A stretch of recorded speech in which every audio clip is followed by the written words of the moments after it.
outdated heating systems, The kindergarten room. faulty windows, cramped classrooms, stained ceilings.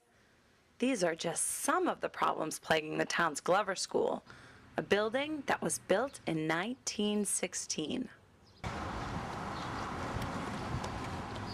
Marblehead School Committee Chairman Patricia Blackmer says now is the time for the town to act to build a new school to serve the district's kindergarten through third grade students. Capital improvements need to be spent. In terms of being non-compliant with the Americans with Disabilities Act, the bathrooms are in the basement. The children get their lunches in the basement. It affects children with permanent disabilities. They are assigned to the Bell School, which is more handicap accessible. But it doesn't address if somebody has a temporary disability, if somebody breaks their leg, or if maybe a faculty member has surgery and is on crutches, or it limits who we can hire. Blackmer takes me on a tour of the school on a recent afternoon. One of the main problems is overcrowding. The school's combined enrollment is growing at the fastest rate of any elementary school in town and has the facility busting at the seams.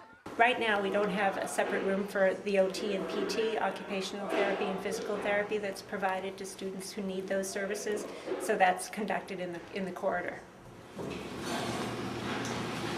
Lunch is brought in, and children come down here to pick up their lunch trays and carry them up to eat in their classrooms.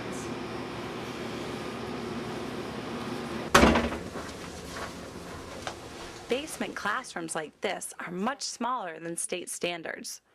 This gym has been the same since children walked the halls decades ago. It's really critical that Marblehead take advantage of the opportunity before us.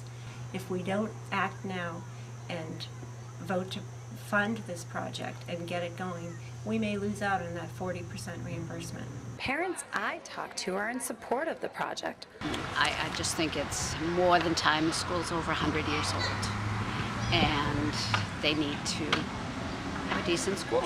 I'm all for it. I think it's a really good idea. It's a very old school, You're not on the hook for and next Friday for I think the morning anyway. the newer the better, so I think I'm all in favor of it. Opponents have said they don't want to pay more taxes during a time of recession, and that the school system can make do with what it has.